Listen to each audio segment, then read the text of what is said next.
Sunday, I'm home, and weekends are the only time that I really have to relax and unwind after a long work week. I have some breaking out that has occurred recently, not wearing any makeup, so this is real, raw, true me. I have no insecurity. It's funny because when I was much younger, I remember not being able to go to the corner grocery store or drugstore for 10 minutes to pick something up without a full face of makeup.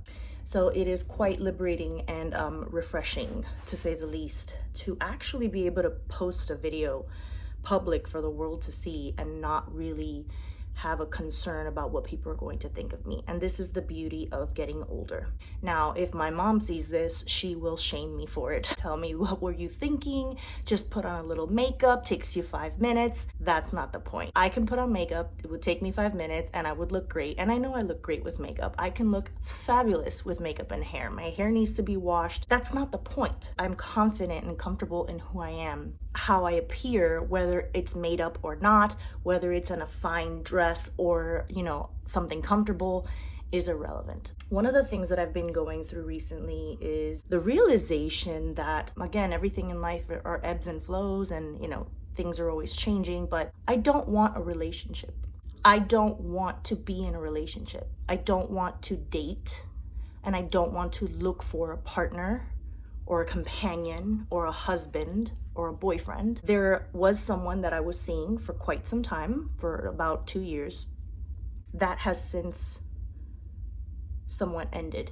Because as ironic as it may sound, it didn't seem as if it was going anywhere, even though I am no longer looking for something to go anywhere with someone. Maybe it's just how I feel. Maybe it's a grieving process I need to go through. Maybe I just need to be alone again. It became a very casual thing how it started out. It never really escalated or evolved into something more serious, even though we were committed to only seeing one another.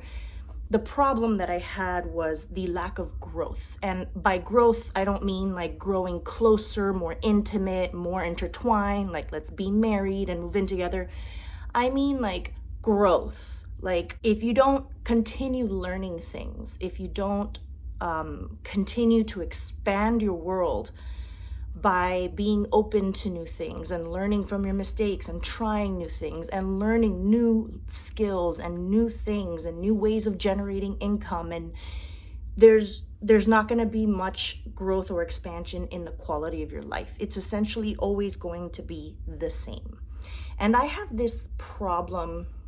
It could be a problem, it could be a blessing and a curse if you want to look at it that way, with stagnancy. And I don't know where it comes from. I think it comes from trauma in my early adult years, because once I find myself in a position where I have reached a goal and I've attained something that I've wanted for so long, it's almost as if that thing took so long to get here that now that I finally have it, yes, I'm happy and I look around and I'm grateful and I feel at peace. I don't have to feel like I'm running anymore.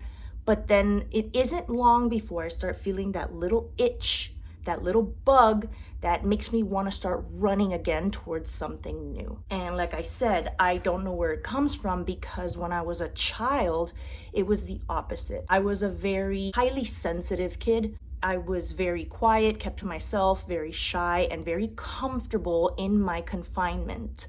I liked being in my room. I didn't like venturing off. I didn't want to go, out on a boat with my dad or go on a car ride with my mom to go somewhere, or I just wanted to stay in my comfort zone always and all the time. And anytime I was pushed or forced outside of it, I felt scared, anxious. I just remember growing up thinking, I just can't wait to be an adult and be independent and be on my own so I can live my life on my own terms and I can stay in my comfort bubble. That's what I wanted. I always wanted to own a home. I liked Barbie dolls. I liked playing with my Barbies, and I loved my Barbie house. And I just kept visualizing myself as an adult having my own house and having my own car. And as I got older, I realized that how am I going to do all this? I need to have some sort of money. This is not something that's just going to fall on your lap, right? And I saw that my mom and my sister both got married very young, and their husbands were the ones who provided the house and the car and the life. And I thought, well, then I guess that's what I have to do too. No one really talked to me about my future, about my potential, about, what it is that I wanted to do. No one really guided me in that way. And I just followed the example that I saw. And I knew that the only way to really be out on my own is to be with a man, is to be married, and that would eventually result in being a wife and being a mother. And so my brain was conditioned to want these things because it seemed to be the only way to achieve peace, the only way to achieve a life in which no one is controlling me, telling me where I need to go, what I need to do, and pushing me outside of my comfort zone. Because of my high sensitivity, I felt like this is the only avenue out. Well, little did I know that marrying very young isn't always the smartest thing. You don't fully know who you are yet. You don't fully know your partner. Your partner doesn't fully know who they are yet. And there's a lot of immaturity there. And we brought a baby into the world very young. He was 28. I was 23. Actually, no, he was 28 when I met him. I was 21. And he was 30 going on 31 when our daughter was born. And I was 24. And I know it doesn't sound very young, but I think men mature a lot later than women. So I feel like mentally he was in his early 20s, even though he was starting in his 30s. I always just envisioned the best case scenario. Like, if someone loves you and you love them, it's just gonna work out. It's gonna be happily ever after because we love each other. So why wouldn't we consider each other's feelings? Fast forward, 15 years of a very difficult marriage and relationship, it didn't work out. And we have these two beautiful daughters and we're raising them together. In the process of that relationship coming apart, I really walked away with nothing. I didn't have a formal marriage, like legal on paper, so I didn't have a formal legal divorce. There was no splitting of assets or anything like this. All we really had was the home that we lived in, but it was his house. He got it in his name, and I didn't own anything. I basically just had my job, my income, and my car, and that was pretty much it. So in order for me to start my life over, I realized I need to buy a house. I need to have a stable place to live. I could rent, but what I want is the asset, the investment that it is to purchase a house. With equity over time, you have funds that you can use to retire and whatnot. And I've always thought very far ahead in my life as far as being able to be stable, safe, and comfortable. And it seemed like a relationship was always the avenue in order to achieve those things. It was also a very natural, normal thing when you're very young to need validation and to need to receive and to hear and to have a man express how he feels about you, being romantically involved and telling you that you're beautiful and smart and wonderful and all these things. And these were all things that up to a certain age in my life, I felt like I needed from a man. And now I find myself no longer needing those things. Again, I don't know if it's just maturity, if it's just confidence, if it's just the illusion of romance is over for me. I don't know if it'll ever come back. So then I go back to, I started my life over. I lived with my mother for some time. I saved up some money. I got an FHA loan and I purchased my first home. It was a townhouse. This was in December of 2019, January 2020 is when I moved in. And I lived there for 2 years, all through the pandemic. Sold the house at the peak of the market. It was a seller's market. I was getting top dollar, and I used it to buy this house. I'm in it. I have my house. It's exactly how I want it. And it's like, now what? I was in a relationship, like I said, after the father of my children. I was single for a long time. So we broke up in 2019. So all of that year, 2020, 2021, I was single, dating. It was very disappointing. And then right as I was moving out of my first house to buy this house, I met the person that I dated for 2 whole years. We had wonderful chemistry. We had a wonderful connection. There was a lot of kindness and empathy and validation. And he's a very good person, and I wish him very well. But as time progressed, I did notice some major differences in our personalities. That was something that I had hoped would be something that I could just overlook, and we could just get over it and it wouldn't matter and we could just keep going. But as time progressed, I realized that those personality differences were going to make a huge impact on the trajectory of what I wanted my future to look like. Because like I said, I've always had, at least in my adult life, this discomfort with being stagnant. going back to what I was saying earlier, that I don't know where it came from, because as a kid, I always wanted to be comfortable. During my marriage, there was a lot of inconsistency with my sense of stability. And when you have a difficult relationship, sometimes, you break up and you go live with your mom for a month or two, and then you come back and you try to work it out again. And then there was a lot of back and forth, and that created a lot of a feeling of instability. So it was definitely the opposite of what I had always wanted from my childhood, to be stable, to be comfortable in my bubble. I was forced out of that comfort zone. I was forced into having to be uncomfortable, be unsure, be unstable, and learn to be okay with it. And it was not okay for me. I fought it a lot. It made me angry. It made me resentful. I always felt like a victim, and it was just something that I couldn't overcome. And then it eventually just came to a head, and it got to the point where I'm like, you know what? I'm just gonna have to play the cards that I have been dealt. This is the hand that I've been dealt, and now I gotta play with what I got. And that's when I realized this is not gonna work. This shuffling back and forth, obviously it's not working, because we wouldn't be going back and forth if it was otherwise. And I was tired. I was run down. I was very exhausted. And that's when I started my life over again. And I think at that point, living with my mother and not having a place of my own and not really knowing if I was ever going to have a home, I learned, I started reading a lot, and the things about The Secret, and laws of attraction and mindfulness and manifestation and all these things. And I really took it seriously, and I really journaled every single day.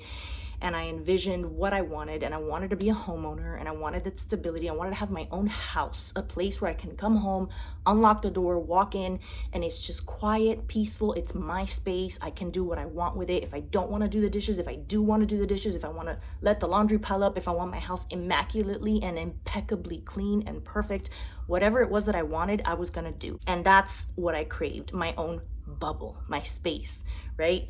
And I was desperate for it, especially because I was a mother, because I had two young daughters looking up to me as an example of what a woman is supposed to be. I didn't want them to grow up and think that the only way that you can have your peace and be a homeowner and be successful is if you're attached to a man. Because what if that man lets you down? Then that means you have to settle for a life of less.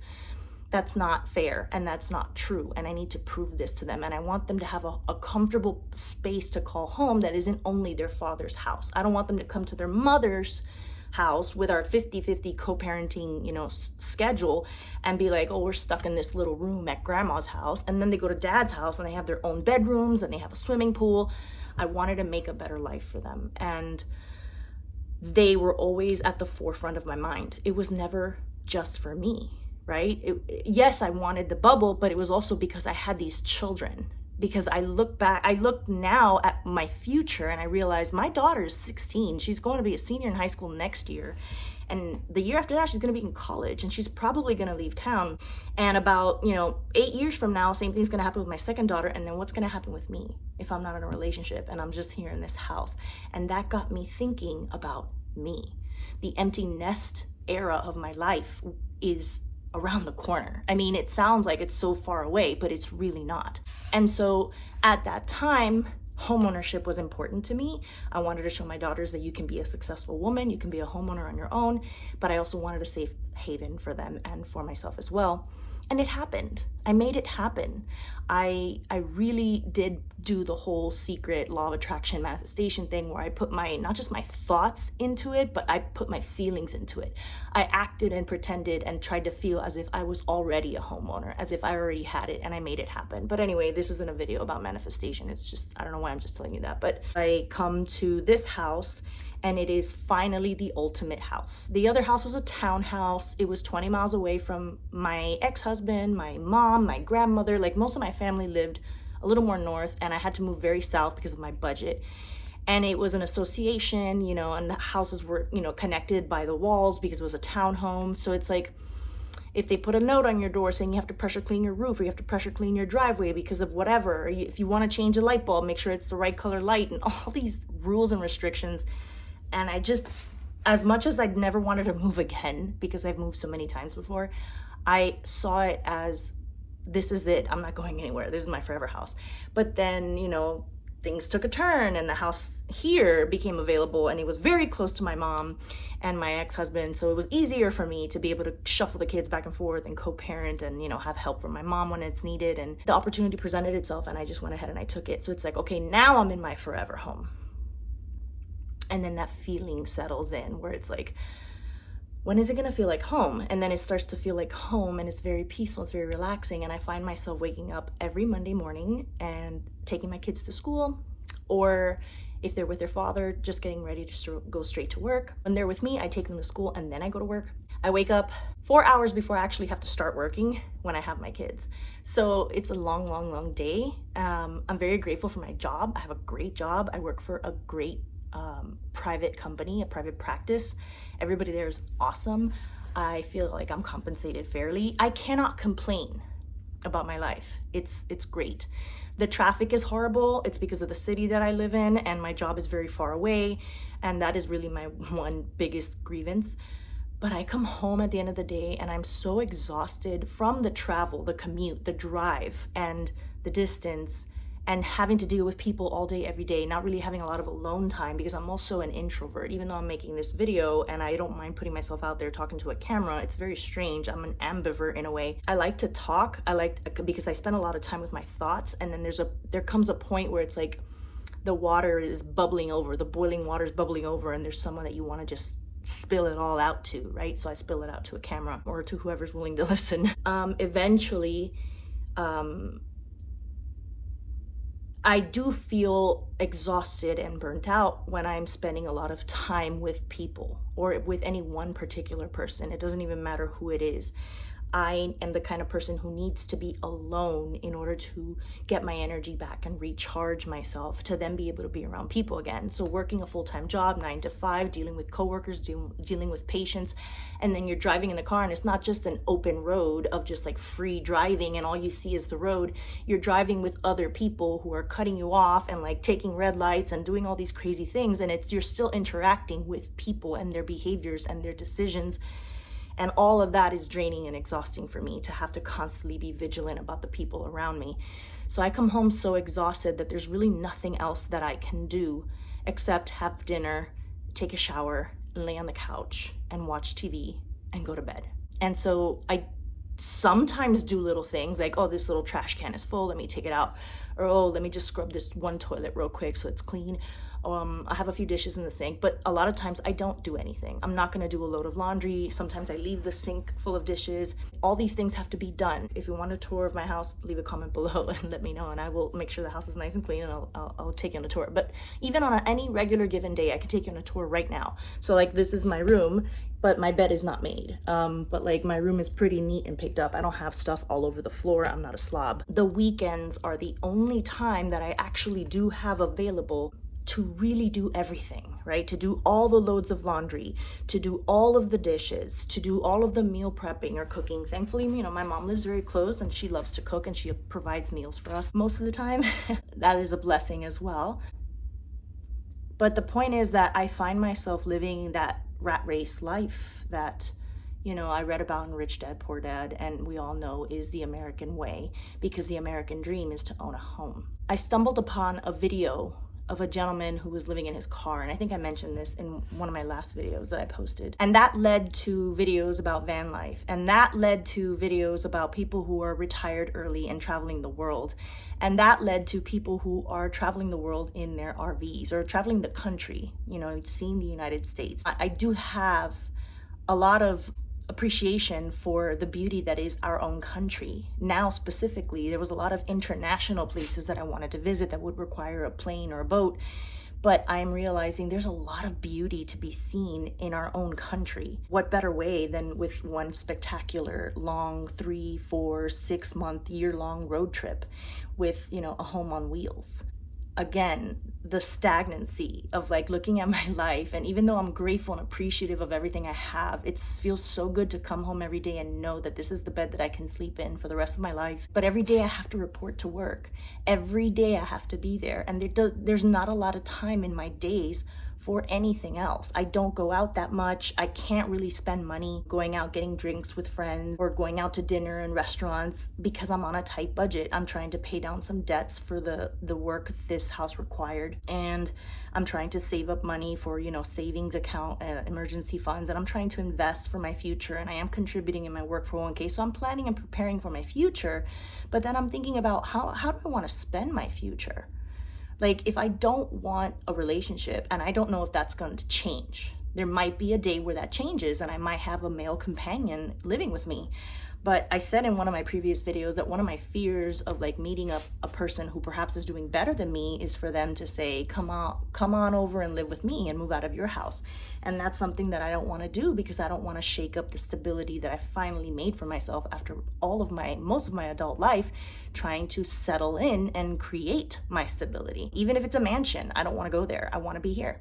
And if I have someone who has less than me, my fear is that, if they are not ambitious enough or hardworking enough, or, they haven't gotten their life together yet, that they may end up dependent on me. And I don't want to wake up in the morning and be getting ready for work at 7 in the morning and feel resentment when I walk past the bed and he's still sleeping and he may not have any work that day.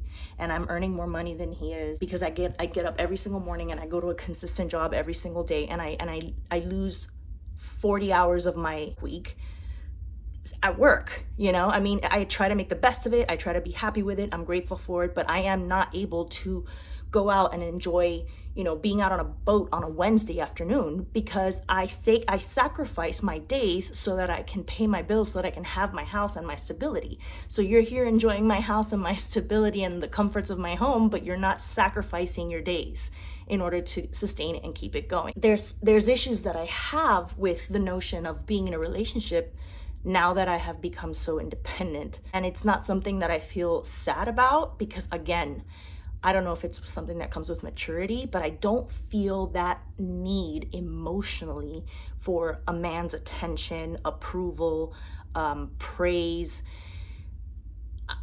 A man can tell me I'm beautiful and I'm gonna accept the compliment and be thankful and think it's very sweet, but it's not like I don't know that. If you don't think I'm beautiful and you think I'm being cocky, okay, that's fine. You don't have to think I am. That's not the point. The point is that I feel happy with myself. I know I'm not perfect. I know I have flaws, but I'm happy with myself. I'm grateful that my body functions. I'm grateful that I don't have a debilitating disease, that I have all of my limbs. I have a friend who's in a wheelchair. I have a friend who has an autoimmune disease. I know what it is to see beautiful, intelligent, loving, charismatic women live their life and go through their life alone. They're not in relationships either, and they have these things that they have to deal with. And it's scary to think as they get older how they're going to be able to handle things all by themselves given these diseases. Do I want to look like an Instagram model? No. Do I want to look like a Sports Illustrated fitness model? No. Do I want to be healthy? Yes. So I'm thankful for the body, the face, the skin, the life that I have. And that is enough beauty for me. And so if a man thinks I'm beautiful or not is irrelevant to me. If a man thinks I'm intelligent or not is irrelevant to me, because my intelligence has been sufficient in order for me to build the life that I've wanted. And so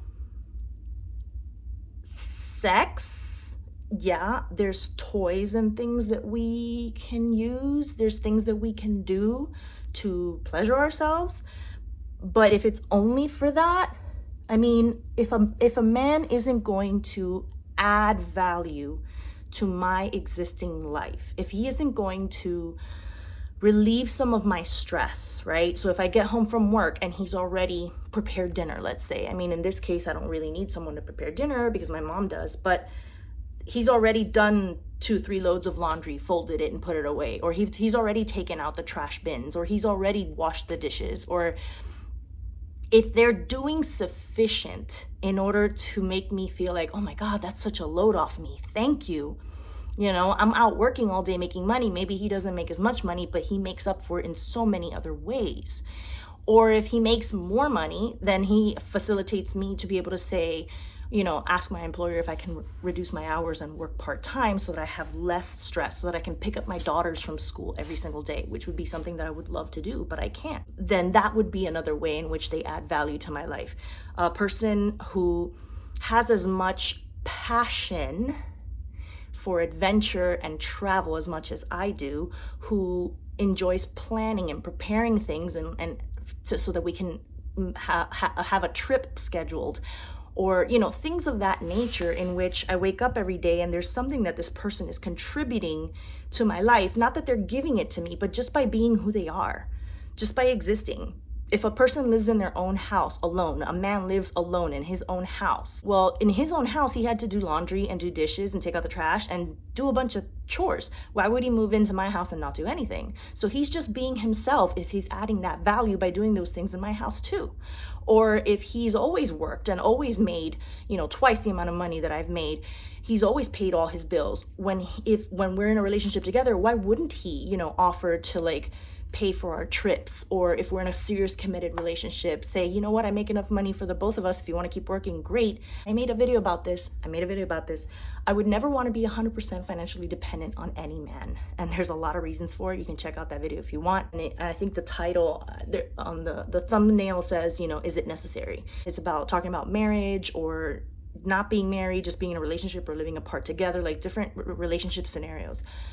So I would still work part-time, but it would open up the doors of having more ample time for myself to not feel so drained and so exhausted and debilitated, and I would still be earning income. But of course, I would have to feel very secure in that relationship, because once you make that decision, it might be difficult to go back. So with all of that said, going back to the retirement aspect of my life, if I'm with someone, things could be very different. I don't know what they're going to be like. I don't know if I'm going to be with someone. I don't know who I'm going to be with, but I know what I'm not willing to settle for. And if it means that I end up by myself, I have already made my peace with that. And I've already made my plans for that. And I'm trying to figure out how I can make it happen. And it's funny because I'm the point, I guess, of this video is that it's like I'm never satisfied. I think I am satisfied. I'm very happy with what I achieve, but once I achieve it, it's like I can't just be stagnant in that same place for so long without moving up to something new. I've always been a person who has loved learning, and learning is acquiring new experiences via new information. And so a new life experience is the same thrill and excitement. So, getting this house was a big deal for me in my life. And now that I'm here, I don't have the affordability to really go out very much, like I said earlier, and I don't have the affordability to travel that much. But you only live once. I mean, I may not make it to 60, and it would suck to have saved up all this money and invested and have all this equity in my house and never have gone to see the Rocky Mountains, for example. So last year, I had planned a trip to see the Smoky Mountains. I went to Tennessee. Almost everyone I know that lives in my city has been to Tennessee. And it's like, you haven't been there? Like, I've been there a million times. And it's just like this feeling of like, I don't feel like I've done enough. And there's so much I want to do and see. And I did it. I made it happen. Did it set me back? Did it put me in some credit card debt? Yes. But you know what? You have to live a balanced life. I have a home. I have a stable job. I pay all of my bills, and I'm paying down debt. I'm doing it consistently, and I'm contributing, a small percentage of my income to my 401k, a small percentage of my, regular take-home pay into my Roth IRA that I have outside of my 401k. So I'm putting money away into my high-yield savings account. It's like little bits at a time, so it doesn't ever seem like any one big thing is being tackled, like all the debt is now cleared out or all my emergency fund is filled up. No, everything is slowly inching. The debt is slowly inching away, and the savings and retirement income or investments are slowly inching up. But at the same time, I can't just live to work and come home and do chores, and live and work and come home and do chores, and live and work and come home and do chores. I have to be able to live. And so contemplating perhaps a trip for the near future, because I said to myself after this last trip, I'm not taking any more trips for a while. Like, I'm not going to go on another vacation. I'm not going on a vacation in 2024. I'm just going to save and pay off my debt and invest, because I need to prepare for my future. But then I realized, well, what if that future doesn't come? and I never get to see the Rocky Mountains. So I think I might do that, but that's going to set me back. That's going to put me in a little bit more debt. But if I'm smart about it, if I'm careful and I shop carefully and I try to pick the best deals and the right season to go and things like that, it may be a possibility. But going back to what I was saying earlier, I started watching videos of a guy who was living in his car, which led to videos of people living in a van and watching how they have to like pee and poop in a bucket because they don't have a toilet because it's a van, or they have to shower at like Anytime Fitness or Planet Fitness, like these 24-hour fitness centers, and how sometimes they have to sleep in Walmart parking lots. It's not always the most glamorous thing, but these people are living a nomadic sort of life that they get to see everything. They're driving around and they park at certain places, or maybe to sleep at a Cracker Barrel parking lot overnight, but then sometimes they're boondocking in the middle of a beautiful desert, or they are at a campground, where they're at close hiking distance to mountains, or in a forest where there's waterfalls, and they're exploring and seeing our country. And it's this freedom. But of course you have to have income. Like, how are you going to pay for your gas? How are you going to pay for your car insurance? How are you going to pay for your cell phone? How are you going to pay for your food? So a lot of these people have online jobs, or some of these people have saved up a lot of money in order to be able to do this. Some of these people, they're either very young with no kids, or they're older and their kids have grown and they're empty nesters and they're doing this with their retirement income. Very few people are in my age range where they're still raising kids. So I already had my kids. So, if I can go back and do that at 22, maybe, but that probably wouldn't have happened because I was not in the mental space. I was always like worried about my future. But now it's like I feel so established and secure, even though I'm still paying things off. I know that they're gonna get paid off eventually, but then I think about, like, in 10 years, when I'm 50 years old, what do I wanna do? Do I wanna keep working? Do I wanna keep the rat race life of wake up in the morning, drive to my job, be there for 8 hours, drive back home, and come home to an empty house? My daughters are in college or grown up, and they may be in their 20s and like done with college and come back and live with me again, because this is happening a lot, these boomerang babies, because of the world being so difficult to like live in independently. But with that said, my house could always be here for them, but they'd be adults. They'd need to have jobs. They're not going to live in my house at 25, 26 and not work. So they can contribute to paying the bills. If I can pay the mortgage by myself, certainly between three of us, or between, them two, if I were to, let's say, save up money for an RV, a small RV, like a Class C, like a small 20-footer, nothing humongous, nothing with slide outs, just a simple, small space where one person can sleep comfortably. And I've been watching so many videos about it and learning a lot about it, and it seems so fun and so interesting and fascinating. Now, would I be willing to completely sell my house and give everything up in order to do that full time for the rest of my life? I don't know. I don't think so. Because what happens when you get to the point where you're like 88 years old and like you need medical care, and you may not be able to like get in and out of the shower on your own?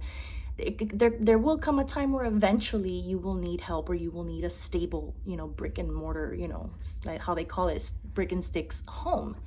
But while you're young enough, in your 50s, in your 60s, you could probably take 3, 4, 6 month trips where you travel around and you leave your house behind. But granted, there may still be a mortgage, so that's something to consider. There's a lot of time to plan and prepare and, see what can be done about that. You could probably rent out the house, probably rent it out furnished, so I don't have to pay for storage for my furniture, but then I'd have to like do something with all of my personal belongings. But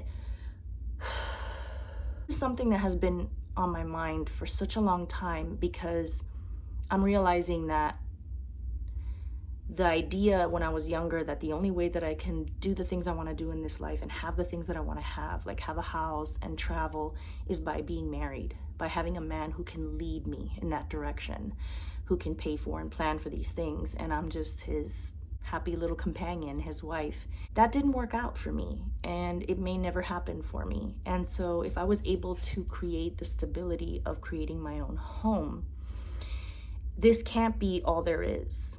I can't just be limited to this. I've also always wanted to be well-traveled, and I love experiencing new places and new cultures. And if I don't have a spouse, partner, boyfriend, husband, companion, does that mean that I can't do it? I refuse to accept that. I refuse to accept that. The same way I refuse to accept the fact that I would never be a homeowner unless I was with a man, unless I was married, unless I had a husband. I refused to accept that. And so, like everything else in my life, when I've set my mind to it, I have achieved it. This is something that I have already put in my mind that is real and is going to happen at some point. I don't know how old I will be. I don't know how long into the future it will be. I don't think I would sell my house because having it as a home base would be important to me. Having that equity for retirement, you know, you can live in your house until you die with a reverse mortgage, and then your kids simply sell the house or buy out the house or whatever. And that's money that you can use to live. I know I'm gonna have my 401k, and I know I'm gonna be okay. But I don't want to just be okay. I don't want to just survive. My grandmother spent a lot of time in her house just home alone. Wake up in the morning, prepare her little coffee and toast, watch her little TV program, mopping the floors, watering her plants, and like that was her life. And for some people that might be great, all fine and dandy. And for me, for my whole life, I thought that would be great, just being home, tending to my house. But I've been doing this. I mean, I've been doing it my whole life now, plus working. And in order to have a house and pay the bills to be able to do this, I have to work. But living on the road, yeah, it's going to cost money, but nowhere near as much as like maintaining a household. Whereas if I have my house rented out, they're paying for the utilities, they're paying my mortgage, my taxes, my insurance in the rent money, and I can come back, you know, and I can use that money to live on the road. You're going to pay for gas, oil changes, repairs to the RV, food, anything that can happen, anything that you might need. And it's a very real possibility. And it's just crazy to me how there was once a time in my life where I felt so ashamed of myself for living in a nomadic sort of way, because my long-term relationship was so unstable and inconsistent that I was back and forth with moving out, living with my mom, moved into a little apartment, and then moved back in. And then, you know, there was a lot of times where I felt like I belonged nowhere, like I was a nomad, and I hated it. I wanted that safety. And now that I have my safety and I have my house and I belong somewhere, maybe it's not that I don't appreciate it, because I don't want to sell it. I don't want to give up what I have. I just want to like be able to say, okay, I have it now. Let me set it aside and go check out what this is like. You see what I'm saying? Growth, expansion, exploring, trying new things, becoming a different version of yourself. It's not about, no, I no longer want this now. Like I got it and now I don't want it. I do want it. I still want to own it. I still want to have it. I still want to come back to it. But I also want to travel. And so it's like just checking things off the list. Just because you checked off the first 2 things off the list doesn't mean there aren't 3 more things that you still want to check off. I did the marriage thing. I did the husband, wife, raising children together thing. I did the dating thing when I was single, and that didn't work out and that relationship ended. I did the boyfriend thing for some time, and now it's like, I don't want to date anybody. And I'm sure I can go on many dates, and I'm sure I can find a relationship again, but I don't want to. I don't know if this is healthy, if it's unhealthy. I'm not unhappy being single. I'm happy with the way my life is. I'm happy waking up in my home. I'm happy going to my job. I'm happy coming home. I'm tired.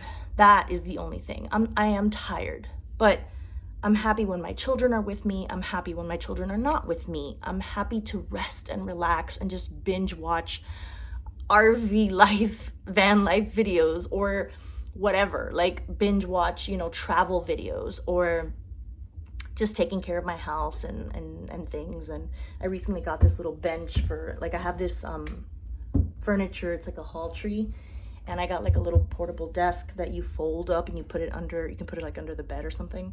and this could be like a workspace for me. I can sit here and I have my desk and my computer. Even though I don't do work from home, but like to edit my videos and whatnot, check emails. I don't know. You never know if maybe one day I'll be doing some sort of work from home. But I like taking care of my home, and I like the way things are. But most importantly, I like the peace of not having the responsibility of having to be emotionally available for someone else. I mean, I don't know if this sounds super narky of me and super like unhealthy, but I don't want to let someone down by leading them to believe that I want to be in a relationship and then be emotionally unavailable. And it's not that I'm not emotionally capable of being available. Quite the contrary. I spent my entire marriage trying to get my husband to be emotionally available to me. It's not something that I can't do. It's just something that I do not want to do right now. I do not want to focus on that because my energy levels are so limited that I don't have enough of it to be able to give to a relationship. I have enough energy to give to my children, to give to my job, to give to myself, my family, and my house. And if a man is going to drain more energy from my life because he expects me to like call him or text him every single day, he doesn't like it if a whole day goes by that I haven't reached out, I'm sorry, I can't do the clingy, needy thing. If you want to reach out to me, you want to contact me, I'm here. But if I don't reach out to you, chances are, and my mom knows this too, I tell her all the time, Mom, please don't get offended. If I don't call you or talk to you every single day, chances are I'm fine. I'm just laying on my couch relaxing because I'm tired. I did all my annual blood tests to make sure that I'm okay and I don't have some sort of thyroid disease or something that's causing me to be tired. I think it's just how busy my life is at the moment. But yeah, I think I'm just gonna wrap up this video because I think I've said everything I've wanted to say. And if you like my content, please hit subscribe. Please mention in the comments if there's anything that you resonated with and what you would like me to talk about further in the future. If you want to see a tour of my house, the future, and things that I might want to do someday. I wish I had started a video a long time ago to kind of like show you guys the progression of how I got here, but we can also always just like talk about that in a past tense sort of way. But anyway, thank you guys for watching if you made it this far, and I'll see you guys in the next one. Bye.